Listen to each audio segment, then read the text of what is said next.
Louvado seja nosso Senhor Jesus Cristo. Vatican News, direto da Cidade do Vaticano.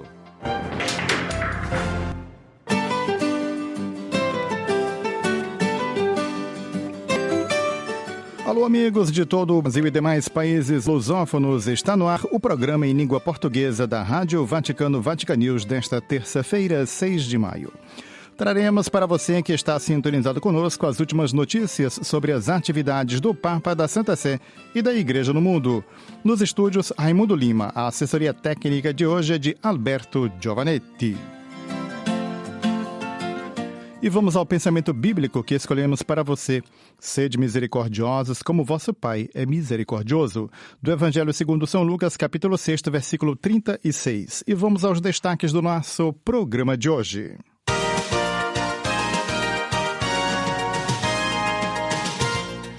Realizada esta terça-feira a última congregação geral antes do início do conclave, cardeais refletem sobre as qualidades do futuro Papa.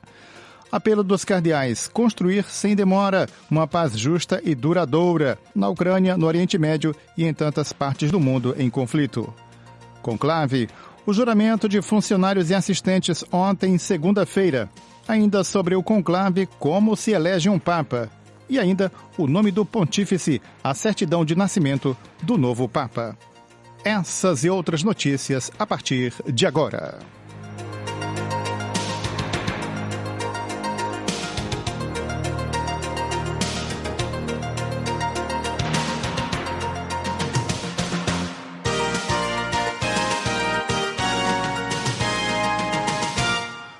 Última congregação geral. Cardeais refletem sobre as qualidades do futuro Papa. Os detalhes com o colega Túlio Fonseca.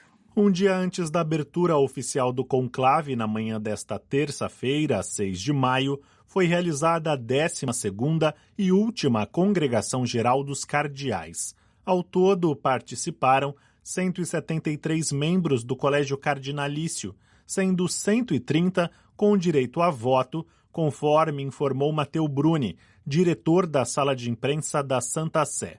Como de costume, os trabalhos iniciaram-se às 9 horas locais, com um momento de oração. Em seguida, foram proferidas 26 intervenções, nas quais se abordou uma ampla variedade de temas que dizem respeito diretamente aos desafios contemporâneos da Igreja e o perfil desejado para o próximo sucessor de Pedro. Entre os assuntos tratados, destacou-se a necessidade de dar continuidade às reformas iniciadas pelo Papa Francisco. Temas como as leis contra os abusos, questões econômicas, a renovação da Cúria Romana, a sinodalidade, o compromisso com a paz e o cuidado com a criação foram amplamente debatidos. Com particular ênfase, refletiu sobre a missão do novo Papa como um pontifex, literalmente um construtor de pontes, que seja também pastor, mestre de humanidade e rosto de uma igreja samaritana. Diante de um cenário mundial marcado por guerras, polarizações e violências, emergiu o apelo por um Papa da misericórdia, da escuta sinodal e da esperança. A congregação também abordou temas como o direito canônico e o exercício do poder pontifício, a unidade da Igreja frente às divisões internas e o papel dos cardeais na comunhão eclesial. Foi sugerido, inclusive, que a solenidade de Cristo Rei e a Jornada Mundial dos Pobres sejam consideradas em conjunto como momentos fortes do calendário litúrgico e pastoral.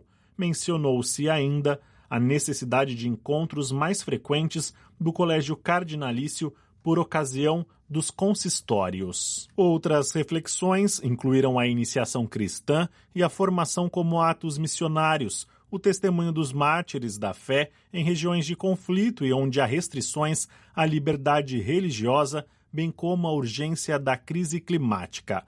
Também foi citado o tema da data da Páscoa em referência ao Concílio de Nicéia e ao ecumenismo. Matteo Bruni anunciou ainda que o anel do pescador do Papa Francisco foi formalmente invalidado, conforme a tradição quando se encerra um pontificado, e foi lido um apelo às partes envolvidas em diversos conflitos armados, clamando a um cessar-fogo permanente e ao início de negociações em prol de uma paz justa e duradoura.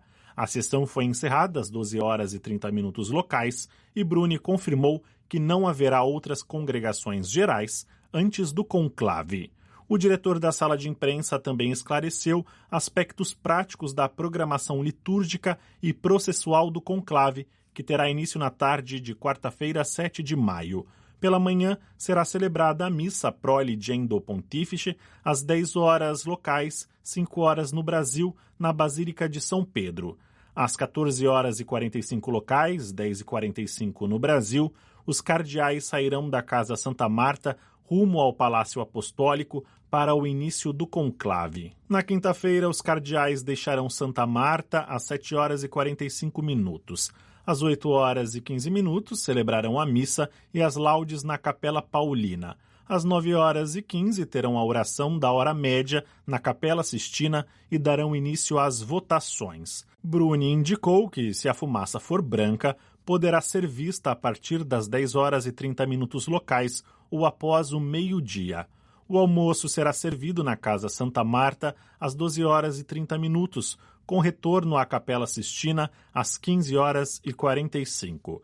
As votações da tarde recomeçarão às 16 horas e 30 minutos. Se houver fumaça branca durante a tarde, é possível que apareça por volta das 17 horas e 30. Caso contrário, a fumaça preta poderá ser vista por volta das 19 horas. As atividades do dia se concluirão com a oração das vésperas na Capela Sistina e às 19 horas e 30 minutos locais, os cardeais retornarão à Casa Santa Marta. Na véspera do início do conclave, os cardeais reunidos no Vaticano para a eleição do novo pontífice pedem um cessar-fogo nos locais onde estão ocorrendo conflitos. Reunidos na Congregação Geral antes do início do conclave, observando com pesar que não houve progresso na promoção dos processos de paz na Ucrânia, no Oriente Médio e em tantas outras partes do mundo, os cardeais expressam preocupação com os ataques que se intensificaram, especialmente contra a população civil.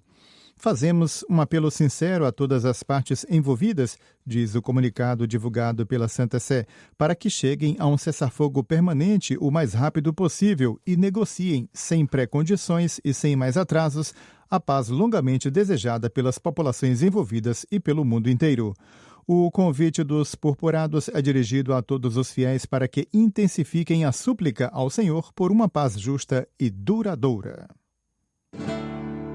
Prometo e juro observar o segredo absoluto com quem quer que seja que não faça parte do Colégio de Cardeais Eleitores, e isso perpetuamente, a menos que receba uma faculdade especial dada expressamente pelo novo pontífice eleito ou por seus sucessores, em relação a tudo o que diz respeito direta ou indiretamente à votação e aos escrutínios para a eleição do sumo pontífice. Essa a fórmula.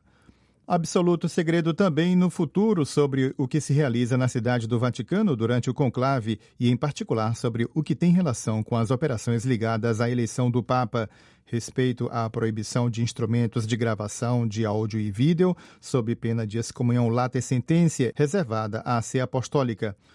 Esse é o conteúdo do juramento feito esta segunda-feira, 5 de maio, que ocorreu na Capela Paulina, conforme exigido pela Universi Dominiti Gredis. A Constituição Apostólica promulgada pelo Papa João Paulo II em 22 de fevereiro de 1996.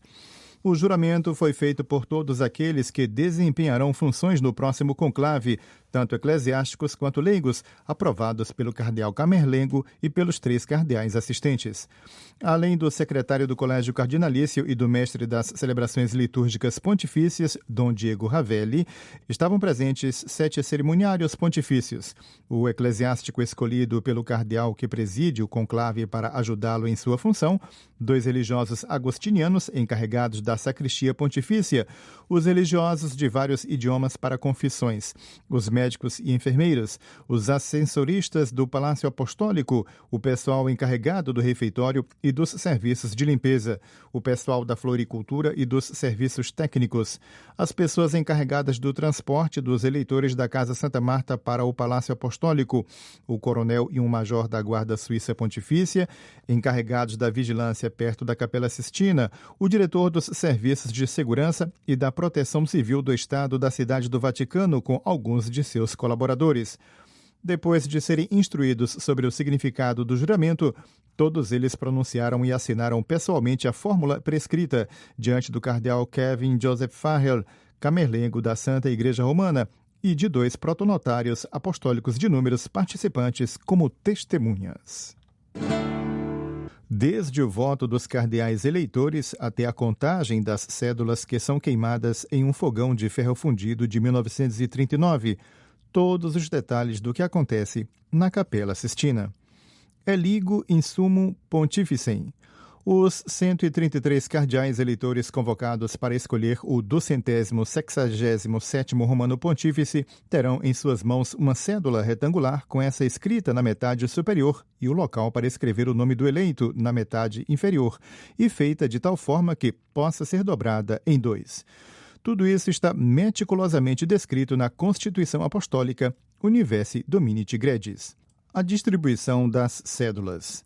Preparadas e distribuídas as cédulas pelos cerimoniários, pelo menos 2 ou 3 para cada cardeal eleitor, o último cardeal diácono sorteia, entre todos os cardeais eleitores, 3 escrutinadores, 3 encarregados de coletar os votos dos enfermos, infirmari, e 3 revisores. Se nesse sorteio forem sorteados os nomes dos cardeais eleitores que, devido à enfermidade ou outro motivo, não puderem desempenhar essas funções, os nomes de outros cardeais serão sorteados em seu lugar. Essa é a fase de pré-escrutínio. Antes que os eleitores comecem a escrever, o secretário do Colégio de Cardeais, o mestre das celebrações litúrgicas pontifícias e os cerimoniários devem deixar a Capela Sistina. Depois, o último cardeal diácono fecha a porta, abrindo-a e fechando-a quantas vezes forem necessárias, como quando os infirmari saem para coletar os votos dos enfermos e retornam à capela. A votação.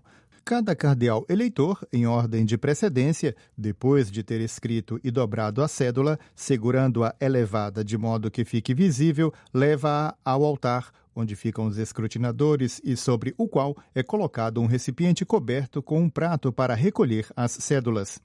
Chamo como minha testemunha Cristo Senhor, que me julgará, que meu voto é dado àquele que, segundo Deus, considero que deva ser eleito.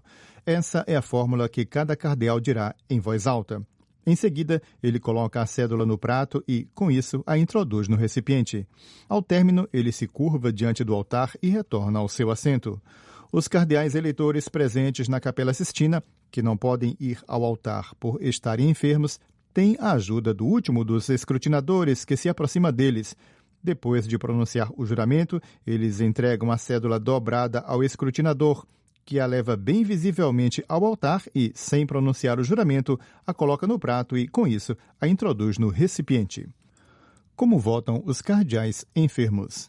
Se houver cardeais eleitores enfermos em seus quartos, os 3 infirmarii vão até lá com um número apropriado de cédulas em uma pequena bandeja e uma caixa entregue pelos escrutinadores e aberta publicamente por eles, para que os outros eleitores possam ver que está vazia, e depois fechada com uma chave colocada no altar. Essa caixa tem uma abertura na parte superior pela qual uma cédula dobrada pode ser inserida. Os enfermos votam da mesma forma que os outros cardeais e, em seguida, os infirmari levam a caixa de volta à Capela Sistina, que é aberta pelos escrutinadores depois que os cardeais presentes depositam seu voto. Os escrutinadores contam as cédulas na caixa e, depois de verificar que seu número corresponde ao dos enfermos, colocam-nas uma a uma no prato e, com isso, introduzem todas juntas no recipiente. O escrutínio.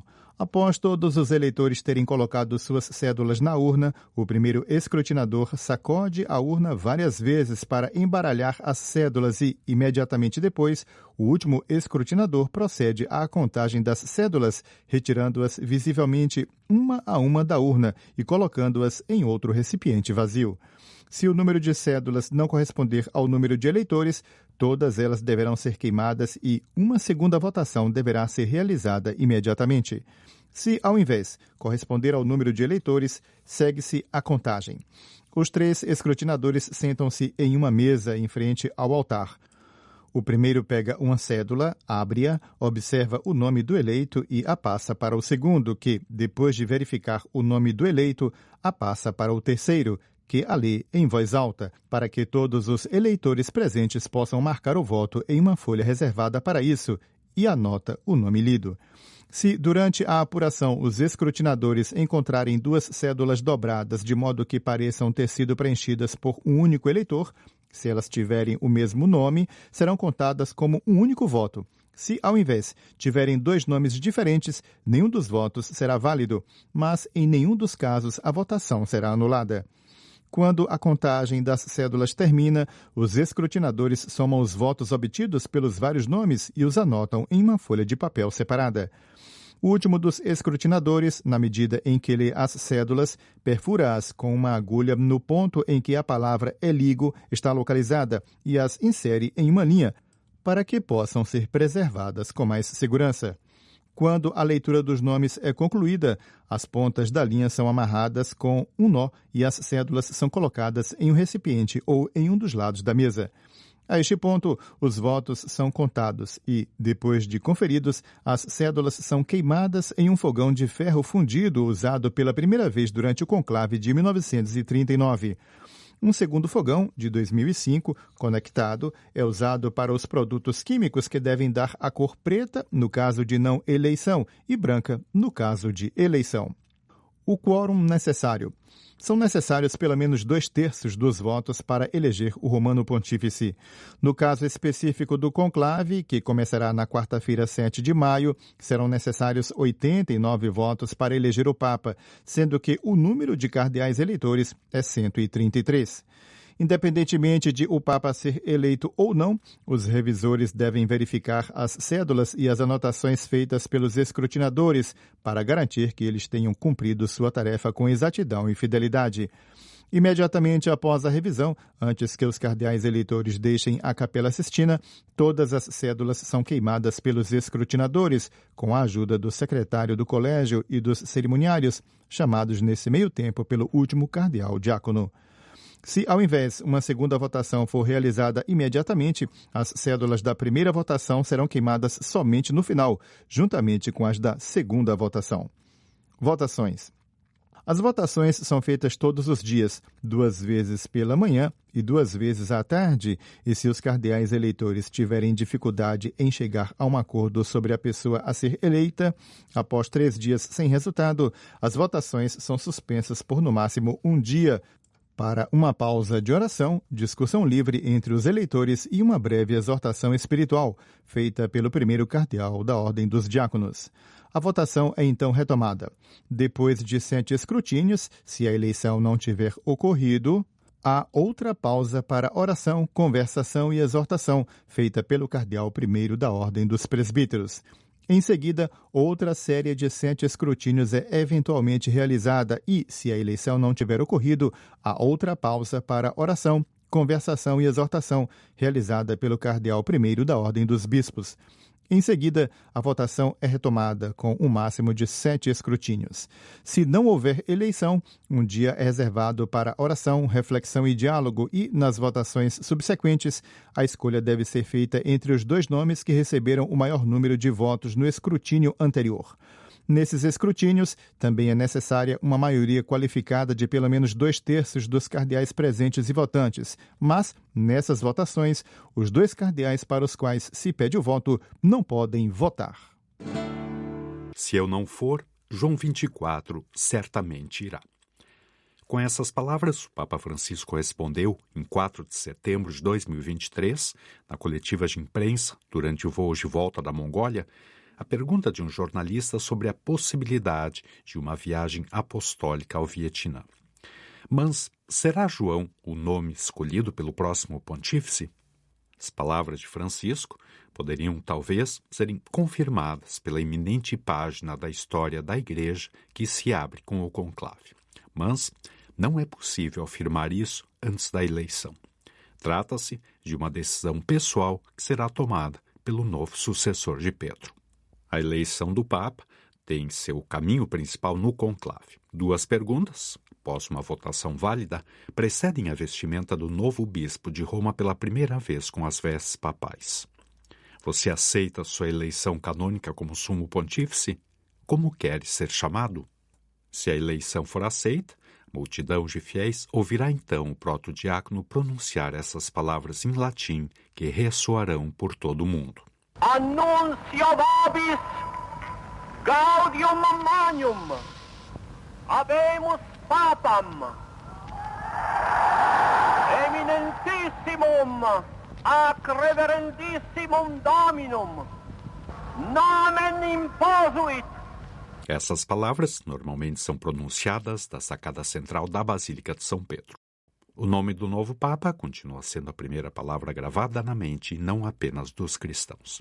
Na fórmula do anúncio, conhecido pela expressão habemus papam, a pronúncia da palavra nomen, um dos elementos essenciais que distingue a identidade de uma pessoa, é um momento crucial que antecede um nascimento, a escolha de uma nova identidade. É o momento em que a multidão, chamada para São Pedro pela fumaça branca, está prestes a conhecer o nome escolhido pelo novo Papa. O nome pontifício é pronunciado tradicionalmente em um dos 2 casos da gramática latina, genitivo ou acusativo, mas no passado também no nominativo, e é eventualmente seguido por um adjetivo número ordinal. Se, por exemplo, o novo Papa optar por se chamar Franciscus como seu antecessor, nesse caso, o nome do 267º pontífice será o de Papa Francisco II. A tradição de mudar o nome após a eleição para o trono pontifício tornou-se um costume ao longo dos séculos. Está ligada às origens da história da Igreja. Pedro é o nome do primeiro Papa. Tu és Pedro, e sobre esta pedra edificarei a minha igreja, disse Jesus a um dos apóstolos, que na realidade se chamava Simão. O nome de batismo, substituído pelo nome pontifício, quase como para assinalar um segundo nascimento, ao qual o bispo de Roma é chamado após a eleição. Entre os nomes mais utilizados pelos pontífices após a eleição estão os de Pio, Gregório, João, Bento, Inocêncio, Leão e Clemente. A lista dos nomes dos pontífices não inclui, entre outros, os de José, Tiago, André e Lucas. Nenhum pontífice até agora escolheu chamar-se Pedro como o primeiro pontífice. O nome pontifício está ligado, em muitos casos, aos dos santos e apóstolos. Paulo VI, por exemplo, motivou essa escolha com as seguintes palavras. Paulo, disse o Papa Montini, durante sua homilia em 30 de junho de 1963, é o apóstolo que amou a Cristo supremamente, que desejou e se esforçou supremamente para levar o Evangelho de Cristo a todos os homens, que ofereceu sua vida por amor a Cristo. O pontificado é uma cadeia, uma sucessão de nomes. Quis chamar-me Bento XVI, disse o Papa Joseph Ratzinger na audiência geral de 27 de abril de 2005, para me relacionar idealmente com o venerado pontífice Bento XV, que guiou a Igreja num período atormentado devido ao primeiro conflito mundial. O nome Bento recorda também a extraordinária figura do grande patriarca do monaquismo ocidental, São Bento de Núrcia. Já o Papa Bergoglio escolheu um nome nunca usado por um dos seus predecessores. No encontro com os representantes dos meios de comunicação, em 16 de março de 2013, o Papa Francisco explicou sua própria escolha com essas palavras. E così è venuto il nome nel mio cuore, Francesco d'Assisi. E per me l'uomo della povertà, l'uomo della pace, l'uomo que ama e custodia. Surgiu o nome no meu coração, Francisco de Assis. Para mim, é o homem da pobreza, o homem da paz, o homem que ama e preserva a criação. A escolha do nome também está ligada a motivações emocionais. Chamar-me-ei João. Esse nome, explicou João XXIII no discurso de 28 de outubro de 1958, com o qual aceitou o mandato petrino, nos é doce, porque é o nome do nosso Pai. Nos é suave, porque é o título da humilde paróquia em que fomos batizados. É o nome solene de inúmeras catedrais espalhadas pelo mundo e, antes de mais nada, da Santíssima Basílica de Latrão. O nome também está ligado a algumas escolhas inusitadas.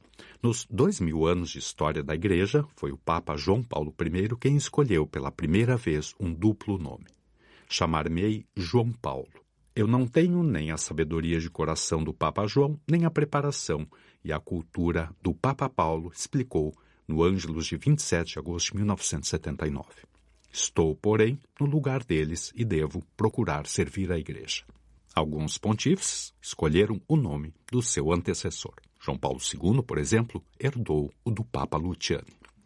O novo Papa, explicou Wojtyła na audiência geral de 22 de agosto de 1979, escolheu 2 nomes, João e Paulo. Recordo-me bem daquele momento, quando na Capela Sistina ele expressou sua vontade. Quero usar os nomes de João e de Paulo. Essa decisão tinha uma eloquência convincente. Pessoalmente, pareceu-me decisão carismática. O pontífice, como recordado na Constituição Dogmática sobre a Igreja, Lumen Gentium, é o princípio e fundamento perpétuo e visível da unidade dos bispos e da multidão dos fiéis. Mesmo pelo nome do Papa, pode-se ler e perceber a universalidade da Igreja espalhada por toda a terra e unida ao sucessor de Pedro. O nome do novo pontífice, unido ao seu magistério, será uma bússola que guiará o caminho do povo de Deus nesse momento complexo da história. Agradecendo ao colega Jackson Erpen que nos trouxe a última reportagem, chegamos assim, amigo ouvinte, ao final do nosso programa de hoje. Como sempre, agradecendo pelo carinho da sintonia, prometemos estar de volta amanhã neste mesmo horário, se Deus quiser. Você, como sempre, o nosso forte abraço e até lá.